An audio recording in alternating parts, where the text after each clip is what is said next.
খলিফা হারুনুর রশিদ যদিও সে ওই রকম ভাবে অনেকটা জুলুম করত, অনেক অন্যায় কাজে জড়িত ছিল, কিন্তু হযরতে বাহলুল দানা রহমতুল্লাহি আলাইহিকে খুব ভয় পাইত, খুব হিসাব করে চলতো, বেয়াদবি করত না। ওই সময়ে অনেক রাজা বাদশারাই ছিল এমন, তারা তাদের রাজত্ব পরিচালনা করার সময় আল্লাহওয়ালাদেরকে বড় শ্রদ্ধা করত, তাজিম করত, সম্মান করত, বেয়াদবি করত না। খলিফা হারুনুর রশিদ বাগদাদের খলিফা হারুনুর রশিদ বাগদাদের খলিফা, তার দরবারে একবার বাহলুল যায় হাজির। খলিফা হারুনুর রশিদ মন্ত্রী পরিষদ এবং ভিভিআইপি লোকদেরকে নিয়ে মদের আসর বসাইছে। এটা তো ট্রেডিশন, একই ক্যাটাগরির ভিভিআইপি মানুষ একত্রিত হলে এখন একটু মদ পান করা, নেশা করা, এটা তো মানে এই একটা সাধারণ ট্রেডিশনে পরিণত হয়েছে। যদি কেউ মদ না খায় তখন তার আনকালচার করে, অসামাজিক, এটাকে কোনো গুনাহ বা অপরাধী মনে করা হয় না। খলিফা হারুনুর রশিদ সেও এমন আয়োজন করে বসলো, মদের আয়োজন। বলুন তো মদ খাওয়া হালাল না হারাম? পরিষ্কার হারাম। মদ খাওয়া হারাম। আল্লাহ পাক রব্বুল আলামিন পবিত্র কোরআনুল কারীমে মদের বিষয়ে তিনি পরিষ্কার বলেছেন। 3 বারে মদের আয়াত নাজিল হয়েছে। শেষবারে আল্লাহ পাক সাফ সাফ জানায় দিলেন মদ খাওয়া কি হালাল না হারাম। 3 বারে আল্লাহ 3 ধাপে মদকে হারাম করেছেন। এই মদ খাওয়ার অনুষ্ঠানে বাহলুল আল্লাহ পাগল হাজির হয়ে গেছেন। বাদশাহ হারুনুর রশিদ দেখা তো অবাক, সবাই তো অবাক যে এখন এই বুজুর্গ বেচারা আল্লাহওয়ালা মদের আসরে ঢুকছে, তার সামনে এখন মদ খায় কি করে? আর যে পাগলের পাগল, যে গরমের গরম, তার সামনে কেমনে খায়? খলিফা হারুনুর রশিদ তখন একটু কৌশল করলো, তার এই মদ খাওয়ার আসরটারে বাদশার সামনে, ওই বাহলুল পাগলের সামনে এটাকে মানে সহজ করে পেশ করার জন্য বলতেছে, বাহলুল তোমাকে আমি একটা প্রশ্ন করি, প্রশ্নের জবাব দিতে পারবা? ওই মদ যে খাইতেছে সবার হাতে যে মদের বোতল, বাহলুল আল্লাহ পাগল তিনি কিছু বলার আগেই বাদশাহ প্রশ্ন করে বসলো। প্রশ্নটা হলো, বাহলুল বলো তো, কেউ যদি আঙ্গুর খায় এটা কি অপরাধ নাকি? বাহলুল বলেন, অসম্ভব, অপরাধ হতেই পারে না। কেন অপরাধ হবে? আঙ্গুর খাওয়া তো অপরাধ নয়। তারপরে বাদশাহ কই, আঙ্গুর খাওয়ার পরে যদি পানি পান করে এটা কি অপরাধ? কয় না। কইবার তোমাকে বলি, আঙ্গুর আর পানি পান করার পর একজন মানুষ অনেকক্ষণ যদি রৌদ্রে দাঁড়ায় থাকে এটা কি অপরাধ? কয় না, অপরাধ না, যতক্ষণ খুশি রৌদ্রে দাঁড়ায় থাকবে। বাদশাহ হারুনুর রশিদ এইবার সে কথা বলার সুযোগ পেয়ে গেল। ডাক দিয়ে বলতেছে, ও বাহলুল, তাহলে তুমি বলো, এই যে আমাদের হাতে দেখতেছ মদ, এই মদটা কিন্তু আঙ্গুর আর পানি দিয়েই বানানো হয়েছে। আঙ্গুর আর পানিকে অনেক দিন রৌদ্রে এরকম ভাবে তাপ লাগানোর পর এই আঙ্গুরটা এই পানিটার মিশ্রণের পর জাল দেওয়ার পরে সেটা মদ হয়।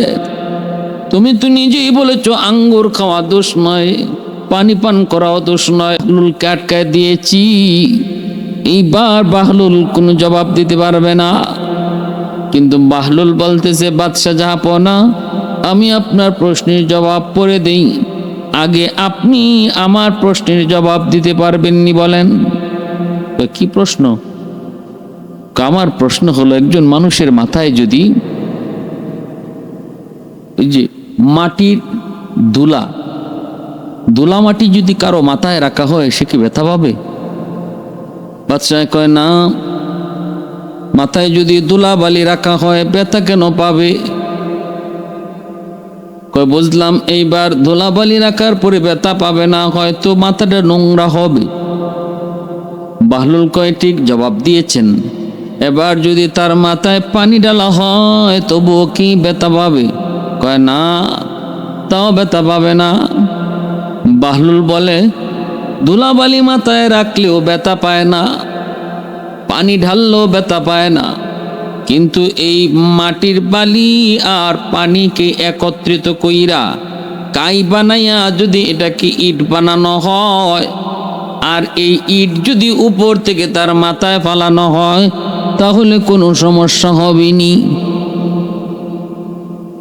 বাদশা প্রশ্ন করেছিল, হুজুর আপনি এটা কি ঘোষণা দিলেন? লং মার্চ, এক দেশ থেকে আরেক দেশে যাবেন, জানেননি এক দেশ থেকে আরেক দেশে যেতে হলে আইন আছে, ওই দেশের পাসপোর্ট লাগে, ওই দেশের অনুমতি লাগে।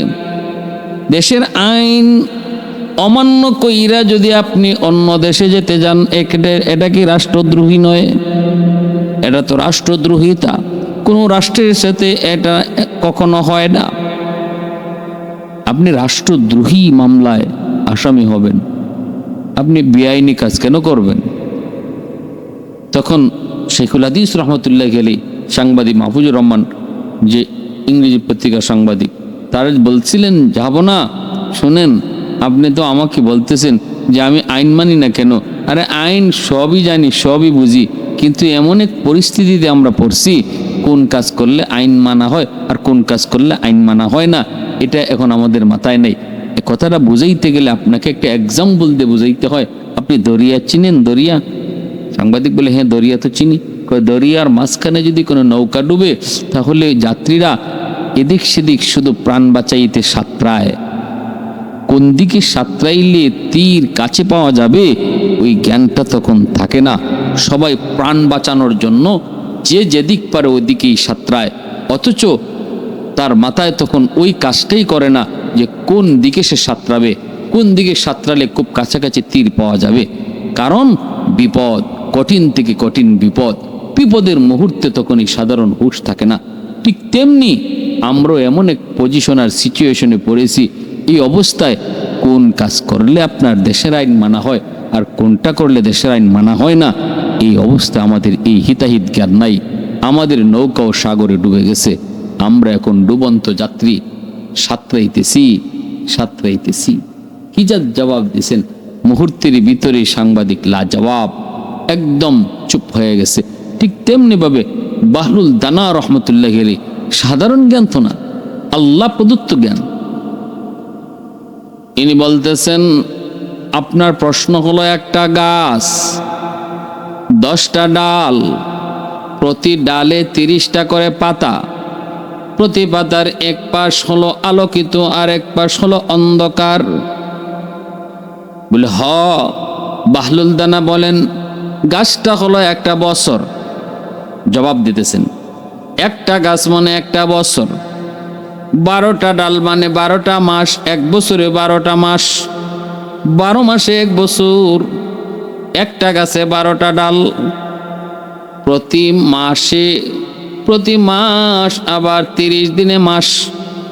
আপনি বলছেন প্রতি ডালে 30টা করে পাতা, মানে প্রতি মাসে হলো 30টা করে দিন।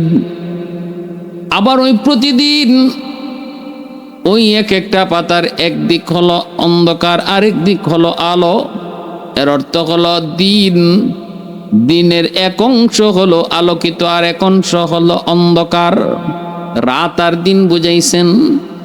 প্রশ্নের জবাবটা পাওয়া মাত্রই বাদশা হারুনুর রশিদ সাথে সাথে অবাক হয়ে গেল, পুরা হাউসটা নীরব হয়ে গেল। ভাইরা বন্ধুরা, জন্য বলতেছিলাম আল্লাহ ওয়ালাদের সাথে বেয়াদবি করবা না, কারণ সাধারণ জ্ঞানে তারা ঘুরে না, সাধারণ জ্ঞানেও তারা জবাব দেয় না, জবাব দেয় আসমানি ইশারায়। বাদশা হারুনুর রশিদ বিবি জুবাইদাকে নিয়ে এক সফরে বের হয়েছে। ইরাকের মরুভূমি দিয়ে যাচ্ছে, হঠাৎ করে দেখতে পেল মরুভূমিতে বালু জমায়া জমায়া বাহলুল পাগল তিনি ঘর বানায়। বাদশাহ হারুন রশিদ যে বলতেছে, এরে বাহলুল কি করো? কই বালু দিয়া ঘর বানাই। কই ঘর বানায় কি করবা? কই ঘর বানায় ঘর বেসমু। কও কি তুমি এই ঘর কিনবো কেডায়? বাহলুল কয়, যেই কিনবো তার জন্যই জান্নাতে একটা ঘর সে পাইব। আমার দোয়া এই বালুতে বানানো ঘর যে কিনবো, আমি দোয়া করব আল্লাহ তারে জান্নাতে একটা ঘর দিব। আর আমার এই বালুতে বানানো ঘরের দাম হলো 1 দিনার।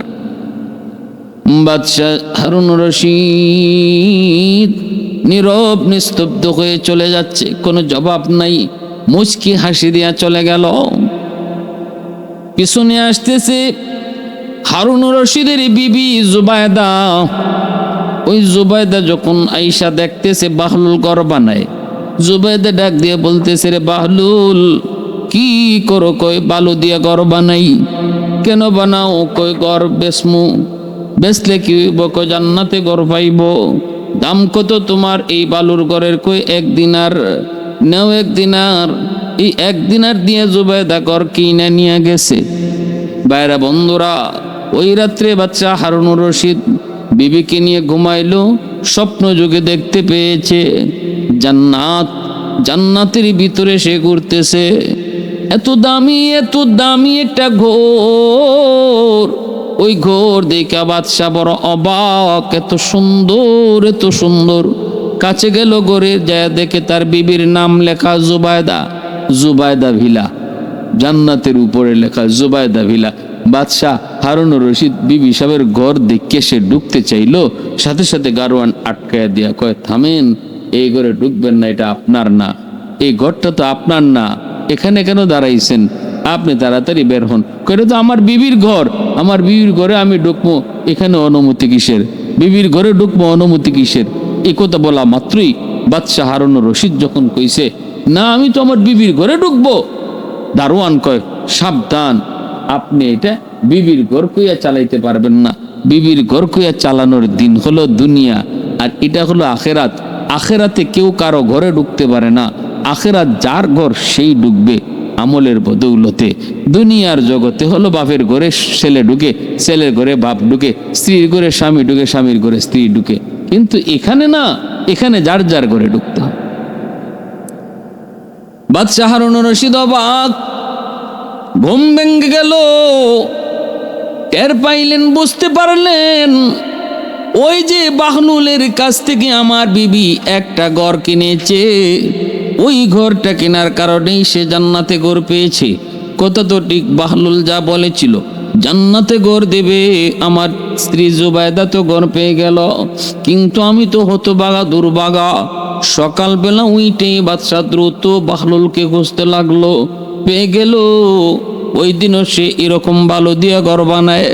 বাদশা যায় বলতেছে, রে বাহলুল, ও বাহলুল, একটা ঘর আমি কিনতে চাই, আমাকে একটা ঘর তুমি দিবানি, আমি কিনব। কয়, ঠিক আছে, নেন, নিতে পারেন, আমি তো ঘর বানাইতেছি বিক্রি করার জন্য। কিনে যখন 1 দিনার দিতে চায়, বাহলুল কয়, কি করো, মজাক করো নাকি, ঠাট্টা করো নাকি? কয়, কি হয়েছে? কয়, আমার এই একটা ঘরের দাম হলো তামাম দুনিয়ার যত সম্পদ, সব সম্পদ এক জায়গায়, আর আমার এই ঘরের দাম হলো এক জায়গায়। বাদশাহ হারুন রশিদ অবাক হয়ে বলতেছে, রে বাহলুল, তুই না গতকাল কি বললি 1 দিনারের বিনিময়ে এই ঘর? বাদশাহ যখন এই কথা বলে, তখনই বাহলুল কয়, রে বাদশাহ শোনো, এই 1 দিনার দাম ছিল ততক্ষণ যতক্ষণ এই ঘরের প্রকৃত মূল্য তুমি জানতায় না, বুঝতায় না। তখন ছিল এই ঘরের মূল্য 1 দিনার। কিন্তু এখন তুমি এসেছো যাই না শুই না দেইকা তুমি এসেছো, যার কারণে এই ঘরের দাম আর 1 দিনার নয়। এখন তুমি জান্না শূন্য আইছো, স্বপ্নে দেখা শূন্য তুমি আইছো, এজন্য এই ঘরের মূল্য এখন তামাম দুনিয়ার সমস্ত সম্পদ। ভাইরা বন্ধুরা, জন্য বলতেছিলাম, আল্লাহওয়ালারা সাধারণ কোনো বিষয় নয়। আমি আপনি মনে করব আল্লাহওয়ালাদের কথা অল্প, আল্লাহওয়ালাদের বিষয়টা অল্প, কিন্তু এর রহস্য অনেক গভীর। मैं तालिब मौला हूँ मेरे इश्क निराला, मैं तालिब मौला हूँ मेरे इश्क निराला, है जुमला जहाँ जिनके तजल्ली से उजाला, है जुमला जहाँ जिनके तजल्ली से उजाला, मादर दो जहाँ गैर खुदा यार नदारम, যদি याद खुदा ही चिदिगुर कार नदारम, যদি याद खुदा ही चिदिगुर कार नदारम। বাগদাদের বহুত বড় আর একজন আল্লাহর ওলি জুনাইদ বাগদাদি, ইনি একদিন কইতেছেন, ও আমার মুরিদানেরা, তোমরা কি বাহলুলকে কোথাও পাইছনি? পাইলে আমাকে একটু বাহলুল পাগলের কাছে নিয়ে যাবানি। মুরিদানেরা কই, হুজুর আপনি এত বড় আলেম, এত বড় মুফাসসির, এত বড় মুহাদ্দিস, আপনি পাগলের খুঁজে কেন যাবেন? জুনাইদ বাগদাদি কয়, তোমরা তারে চিনো না, কিন্তু আমি ভালো করে চিনি, আমাকে তার সংবাদে নিয়ে চলো। মুরিদানরা খোঁজ করে করে নিয়ে আসলো, পেয়ে গেল মরুভূমিতে বাহলুল। আল্লাহ পাগল, আল্লাহ পাগল, আল্লাহর জন্য দেওয়ানা। ওই অবস্থায় তারা ঈসা সালাম জানাইলেন। জুনাইদ বাগদাদি সালাম দিয়া কয়, কে গো তুমি? বাহলুল পাগল কয়, আমার পরিচয় পরে নেও, আগে কও তুমি কে? কয়, আমি হলাম জুনাইদ বাগদাদি। ও আপনি শায়েখ জুনাইদ বাগদাদি, আপনি মানুষদেরকে তাফসীর করেন, ওয়াজ নসিহত করেন। ও আপনার নাম শুনেছি, অনেক শুনেছি আপনার। তো ভালো কথা, আপনি যে মানুষকে এত কোরআন হানান, দ্বীনের কথা শোনান, ভালো, আলহামদুলিল্লাহ। কথা বলার আদব চিনেন আপনি? জুনাইদ বাগদাদি বলেন, হ্যাঁ, কথা বলার আদব তো আমি চিনি। আল্লাহ রসুলের সুন্নাহ, কথা বলার আগে বিসমিল্লাহ কইয়া আল্লাহর প্রশংসা করে কথা কোয়া শুরু করো। আমি তো এই কথা দেখি, আমি কথা বলার সময় রসুলের সুন্নাহর দিকে খেয়াল রাখি, মুক্তাদায় হাল বুঝে কথা বলি, যার যতটুকু কথা বলার যেখানে এতটুকুই বলি, এক্সেস কথা বলি না। এই সুন্নাহ অনেকগুলা কইল। তারপরে ওই বাহলুল পাগল কয়, আচ্ছা ভালো তো, আমি তো যা দেখতেছি আপনি কথা বলার আদবই জানেন না, আপনি কথা বলার আদবই জানেন না। এই কথা বইলে বাহলুল পাগল তিনি আবার রওয়ানা দিয়ে দিছে। জুনাইদ বাগদাদি তার পিছনে পিছনে ছুটলেন, পিছনে পিছনে ছুটলেন। কোন দিকে যায়? মুরিদানেরা কয়, হুজুর আপনি তার পিছনে পিছনে যায়েন না। কিন্তু না, যাইতে যাইতে একটা ঝুপড়ির ভিতরে যায় বসল। জুনাইদ বাগদাদিও তার পিছনে পিছনে যায়, তার কাছে কাছে যায় বসলেন। বৈশা বাহলুল এমন এক মজজুব, এমন এক আল্লাহ পাগল, কিছুক্ষণ পরেই তার আগের কথা মনে থাকতো না, কার সাথে দেখা হয়েছে এটাও ইয়াদ থাকতো না, কারণ তার চিন্তা চেতনায় তো একমাত্র কে? আল্লাহ। আল্লাহর ধ্যানে যারা সবসময় থাকে, তারা দুনিয়ার কত বিষয় আশয় এগুলা বেশি মনে রাখতে পারেন না, মনে থাকেও না। দেখা মাত্রই বাহলুল পাগল বলতেছেন, কে আপনি? জুনাইদ বাগদাদি বলেন, আমি তো জুনাইদ বাগদাদি। ও আপনি তো জুনাইদ বাগদাদি, আচ্ছা আপনার সঙ্গে তো কিছুক্ষণ আগে দেখা হয়েছিল, কথা হয়েছিল। বলে জি। আপনি তো মানুষদেরকে ওয়াজ নসিহত করেন, আপনি তো মানুষদেরকে নসিহত করেন, ভালো কথা না? তো আপনি কি খাওয়ানোর আদব জানেন? জুনাইদ বাগদাদি বলে, হ্যাঁ খাওয়ানোর আদব তো আমি জানি। আল্লাহ রসুল সাল্লাল্লাহু আলাইহি ওয়াসাল্লামের সুন্নাহ, বিসমিল্লাহ বলে খাওয়া শুরু করো, তারপরে হ্যাঁ ডান হাতে খানা শুরু করো, নিজের কাছের জিনিস আগে খাও, আরেকজনের খানার দিকে হাত দিও না। এই সমস্ত বিষয়গুলো কইতেছেন। তখন বাহলুল আল্লাহর পাগল তিনি বলতেছেন, আমি তো দেখি আপনি খাওয়ানোর আদবও জানেন না। এই কথা বইলে আবার তিনি হাঁটা শুরু করলেন। মুরিদানেরা কয়, হুজুর এই পাগলের পিছে আর পড়েন না, আপনি চলেন, আমরা চলে যাই। জুনাইদ বাগদাদি কই, তোরা বুঝবি না, আমি বুঝেছি, আমি চিনেছি, আমার বুঝতে হবে, আমার আরো কিছু জানতে হবে। পিছনে পিছনে আবার গেলেন, আবার ও কাছে যায় ধরলেন আর জিজ্ঞেস করলেন, কে আপনি? কয়, আমি জুনাইদ। ও আপনার সাথে তো আবারও দেখা হয়েছিল, ঠিক আছে বলেন তো আপনি ঘুমের আদব জানেননি? কহ জানি তো, আল্লাহর নাম লইয়া ঘুমাবো, ডান করোটে ঘুমাবো, হ্যাঁ, আর এই ঘুমের যত আদব আছে সুন্নাহ আছে কইল। বাহলুল পাগল কয় আপনি তো দেখি ঘুমের আদবও জানেন না। জুনায়েদ বাগদাদি আর তখন ছাড়লেন না, চাপ দিয়ে ধরে বললেন, হযরত আমি কিচ্ছুই জানি না, আমি কিচ্ছুই জানি না, আপনি আমারে কোন খাওয়ানোর আদব কি, কথা বলার আদব কি, ঘুমের আদব কি, আপনি আমার একটু কোন। বাহলুল তখন বলতেছে, খাওয়ানোর আদব এক নাম্বার হলো হালাল রিজিক খাওয়া। আপনার রিজিক যদি হালাল হয় তবেই তো আপনি খাওয়ানোর সময় বিসমিল্লাহ বলা, ডাইন হাতে খানা খাওয়া, সামনের দিকে খানা খাওয়া, এগুলা সব ঠিক মতো সার্থক হবে। আর যদি খাওনটাই হালাল না হয়, আপনি সুন্নত মান্য লাভ হইব কি? আপনার ডান হাত আগে ব্যবহার করলেই হইব কি? বিসমিল্লাহ বললেই হইব কি? 2 নম্বর আপনার ঘুমের আদব, কথা বলার আদব। কথা বলার আদব সবসময় মনে রাখতে হবে যে কথা বলার সময় 1 নম্বরে খেয়াল রাখতে হবে যে আমার সব কথা একমাত্র আল্লাহকে রাজি আর খুশি করার জন্য। যদি দুনিয়ার জন্য কোনো কথা হয়ে থাকে তাহলে আমি এই কথা বলার সময় যত আদবই রক্ষা করি না কেন, আমার এই কথায় কোনো লাভ হবে না, ফায়দা হবে না, বিপদ আসবে। আর যদি কথাটা আল্লাহর জন্য কয়ে থাকি তাহলে এই কথা আমার নাজাত হবে। 3 নম্বর ঘুমাবো কেমনে? ঘুমের সময় আপনি যত আদব বলেছেন এই আদবগুলো তখনই সার্থক হবে, তখনই কার্যকর হবে যখন একজন মানুষ ঘুমাবার সময় তার দিলের ভিতরে সারাদিনে যত হিংসা বিদ্বেষ ছিল, কারোর প্রতি আক্রোশ ছিল, সব কিছু অন্তর থেকে যখন ধুয়ে মুছে পরিষ্কার করে ফেলবে, দিলটারে সাফ সাফ করে ফেলবে, তখন দিলের ভিতর যখন পরিষ্কার হয়ে যাবে, কারোর প্রতি কোনো হিংসা বিদ্বেষ থাকবে না, তখন তার ঘুমের আদব প্লাস হবে। এজন্য ঘুমের 1 নম্বর আদব হলো ঘুমানোর সময় দিলটার একদম পরিষ্কার করা, কারোর প্রতি কোনো বিদ্বেষ না রাখা। এই কথাগুলা জুনায়েদ বাগদাদির মতো আল্লাহ এত বড় বুজুর্গ, এত বড় মুহাদ্দিস, এত বড় আল্লাহওয়ালাকে শিখিয়ে গেছেন কে? একজন মাজজুব বাহলুল পাগল, যারা মানুষ বাহলুল পাগল কয়ে ডাকতো। বাহলুল দানা রাহমাতুল্লাহি আলাইহি বহুত বড় আল্লাহর ওলি, বহুত বড় বুজুর্গ। এজন্য তৎকালীন সময়ে ওই সময় রাজা বাদশারা তারা আল্লাহওয়ালাদেরকে খুব সম্মান করত, তারা ইজ্জত দিত, আল্লাহওয়ালাদের পরামর্শে তারা চলতো। আল্লাহ পাক আমাদের সবাইকে প্রত্যেকের জিন্দিগি আল্লাহওয়ালাদের মতো গঠন করার তৌফিক আল্লাহ দান করুন। সবাই বলে আমিন। ওয়া আখিরু দাওয়ানা।